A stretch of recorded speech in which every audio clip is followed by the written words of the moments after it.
Hi friends, ఈరోజు మనం carrot beetroot laddu ఎలా ప్రిపేర్ చేయాలో చూద్దాం. ముందుగా క్యారెట్ బీట్రూట్లను శుభ్రంగా కడిగి పైన ఉన్న చెక్కును తీసి చిన్న చిన్న ముక్కలుగా కట్ చేసి పెట్టుకోవాలి. ఇలా కట్ చేసిన ముక్కలను మిక్సీ జార్లో వేసి కొద్దిగా బెల్లం యాడ్ చేసి గ్రైండింగ్ చేసుకోవాలి. ఇక్కడైతే నేను 1 కేజీ క్యారెట్ బీట్రూట్లను 1/2 కేజీ బెల్లాన్ని యూజ్ చేయడం జరిగింది. ఇక ఇప్పుడు స్టవ్ పై కడాయి పెట్టుకొని రవ్వను నేతితో వేయించి పక్కన పెట్టుకోవాలి.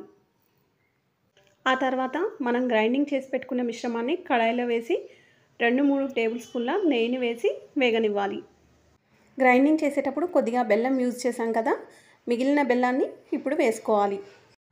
బెల్లం కరిగేలా బాగా కలిపి మూత పెట్టుకోవాలి. మిశ్రమం అంతా దగ్గర పడే వరకు ఉడకనివ్వాలి. దాదాపు అరగంట సమయం పడుతుందండి. ఇక స్టవ్ ఆఫ్ చేసి బాగా చల్లారనివ్వాలి. చల్లారిన తర్వాత నెయ్యి లేదా నూనెతో ఉండలుగా చుట్టుకోవాలి. ఇప్పుడు ఆ ఉండలను మనం వేయించి పక్కన పెట్టుకున్న రవ్వలో డిప్ చేసి పక్కన పెట్టుకోవాలి.